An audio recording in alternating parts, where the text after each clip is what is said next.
सूर्यनारायणाचे उपवास किंवा सूर्यनारायण व्रत हे व्रत महाराष्ट्रात प्रामुख्याने पश्चिम महाराष्ट्रात केले जाते. हे व्रत इतरत्र केले जाणारे रविवार व्रत, श्रावण रविवार व्रत व पौष रविवार व्रतापेक्षा वेगळे आहे. अनेक स्त्रिया व्हिडिओ पाहून इतर व्रताच्या विधीची यात मिसळ करतात. तसे न करता प्रत्येक व्रत त्या त्या पद्धतीने करावे. आपल्या या व्रतामध्ये पाटावरील पूजा, कथा वाचन इत्यादी नसते. 7 दिवसाचा विना तिखट मिठाचा उपवास व उगवत्या सूर्याची साधी पूजा याला जास्त महत्त्व आहे. सूर्यनारायणाचे व्रत कधी करतात? माघ शुद्ध सप्तमी या दिवशी आदिती आणि कश्यप यांचा पुत्र सूर्य याचा जन्म झाला असे हिंदू धर्मामध्ये मानले जाते. या सप्तमीला रथसप्तमी असे म्हणतात. या सप्तमीला अचला सप्तमी, आरोग्य सप्तमी, अर्क सप्तमी, माघी सप्तमी अशीही अन्य नावे आहेत.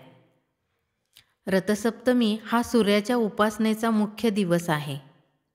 श्री सूर्यदेवाला श्री नारायण स्वरूप म्हणजे श्री विष्णू स्वरूप असे म्हटले जाते. हे व्रत वर्षातून एकदा माघ महिन्यात केले जाते. दरवर्षी माघ मास आरंभापासून म्हणजेच माघ शुद्ध प्रतिपदा ते माघ शुद्ध सप्तमी म्हणजेच रथसप्तमीपर्यंत केले जाते. सूर्यनारायणाचे व्रत का करावे?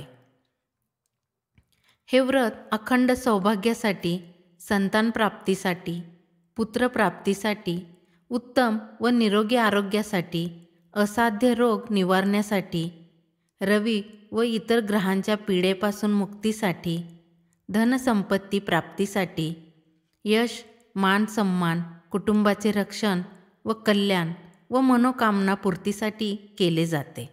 पश्चिम महाराष्ट्रात हे व्रत नवरात्राप्रमाणे एक कुलाचार म्हणूनही केले जाते. सूर्यनारायणाचे व्रत कोणी करावे? ज्यांना शक्य असेल ते हे व्रत करू शकतात, पण शक्यतो सवाष्ण स्त्रियाच हे व्रत करतात. लग्न होऊन सासरी आलेल्या स्त्रिया आपापल्या कुलाचाराप्रमाणे हे व्रत सुरू करतात व दरवर्षी करत राहतात. सूर्यनारायणाचे व्रत कसे करावे? या व्रतामध्ये माघ शुद्ध प्रतिपदा ते माघ शुद्ध सप्तमी म्हणजेच रथसप्तमीपर्यंत 7 दिवस उपवास करावयाचा असतो.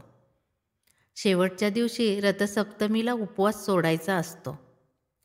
या उपवासामध्ये मीठ व तिखट खाल्ले जात नाही. त्यामुळे नेहमीच्या उपवासाला चालणारे गोड पदार्थ चालतात. शक्यतो फळे, चहा, कॉफी, दूध, लिंबू सरबत, सुकामेवा, खजूर, राजगिरा, रताळे, शहाळ्याचे पाणी असे पदार्थ खातात. काही ठिकाणी उपवासाचे मीठ व तिखटही खातात. या दिवसामध्ये दररोज सकाळी सूर्योदयापूर्वी स्नान करून स्वच्छ कपडे परिधान करावेत. सूर्य उगवताना सूर्याची पूजा करावी. हे व्रत दरवर्षी करतात. काही कारणामुळे व्रत चालू ठेवणे शक्य नसेल तर उद्यापन करून सांगता करावी. सूर्यनारायण व्रत पूजा कशी करावी? या व्रतामध्ये उगवत्या सूर्याची पूजा करायची असते. त्यामुळे पाट, रांगोळी, प्रतिमा, फोटो इत्यादी अवडंबर करावयाची गरज नसते. दररोज सकाळी सूर्योदयापूर्वी स्नान करून स्वच्छ कपडे परिधान करावेत. पूजेसाठी आरतीचे ताट तयार करावे. पूजेसाठी पाण्याचे भांडे, हळद कुंकू, अक्षता, फुले. लाल फुले सूर्याला प्रिय आहेत. निरंजन, अगरबत्ती, कापूर, नैवेद्यासाठी एखादे फळ अशी तयारी करावी. सूर्य उगवताना तुळशी वृंदावनाजवळ उभे राहून सूर्याची पूजा करावी. तुळशी वृंदावन अंगण नसेल तर जेथून उगवत्या सूर्याचे दर्शन होईल तेथे उभे राहून सूर्याची पूजा करावी. जर उंच इमारती अथवा इतर अडथळ्यामुळे सूर्यदर्शन शक्य नसेल तर पूर्व दिशेला तोंड करून उभे राहावे व पूजा करावी. महत्त्वाची सूचना म्हणजे सूर्य जोपर्यंत लाल आहे तोपर्यंत त्याकडे पाहणे शक्य असते. अन्यथा सूर्याकडे पाहण्याचा प्रयत्नसुद्धा करू नये. डोळ्यांना इजा होऊ शकते. प्रथम पाण्याच्या भांड्यातले पाणी हळूहळू खाली ओतून सूर्याला अर्घ्य द्यावे. जर तुम्ही बाल्कनी अथवा घरातून पूजा करणार असाल तर खाली एखादे पसरट भांडे ठेवावे व त्यात अर्घ्य सांडू द्यावे. नंतर ते पाणी तुळशीला अथवा झाडांना घालावे. अर्घ्य देताना ओम सूर्याय नमः किंवा हे सूर्यनारायणा तुला नमस्कार हा मंत्र म्हणावा. अर्घ्य दिल्यानंतर हळद, कुंकू, अक्षता, फुले वाहावीत.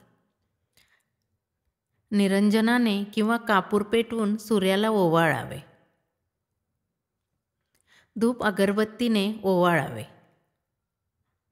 फळाचा अथवा खडीसाखर किंवा खजूर असा नैवेद्य दाखवावा.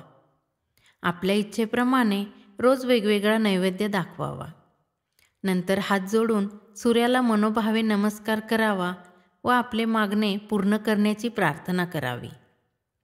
नंतर आपले दैनंदिन व्यवहार करावेत. शक्य झाल्यास सूर्यमंत्र, स्तोत्र यांचे पठण करावे किंवा ऐकावे. आमच्या चॅनलवर सूर्यमंत्र, स्तोत्रे दिलेली आहेत, ती ऐकावीत. रथसप्तमीची पूजा कशी करावी? रथसप्तमीच्या दिवशी नेहमीप्रमाणे पूजा करून सूर्यासाठी दूध उतू घालवण्याचा विधी करायचा असतो. रथसप्तमीच्या दिवशी उपवास सुटत असल्याने या दिवशी गोडाचे जेवण करतात. आमच्याकडे पूर्णावरणाचा म्हणजे पुरणपोळ्यांचा नैवेद्य असतो. तो सूर्योदयापूर्वी तयार असावा लागतो. त्यासाठी पहाटे नेहमीपेक्षा लवकर उठावे.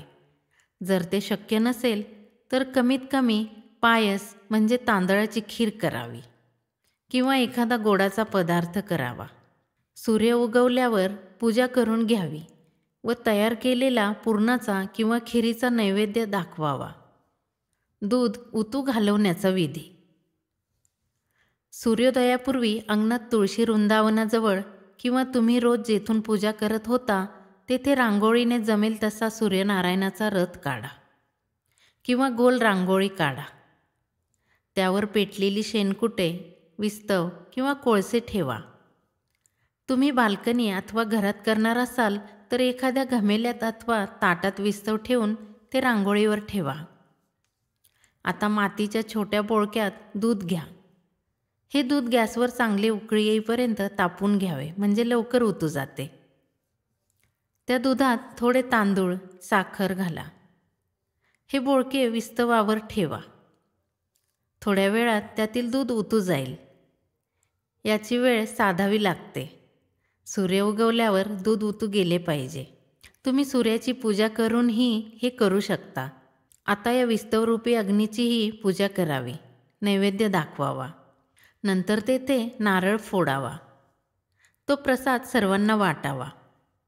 सर्व पूजा झाल्यावर आपणही प्रसाद खाऊन उपवास सोडायचा असतो. महाराष्ट्रात मकर संक्रांतीला सुरू झालेले स्त्रियांचे तिळगुळाचे, हळदी कुंकवाचे, वाणदानाचे व मुलांचे बोरनान समारंभ रथसप्तमीच्या दिवशी संपतात.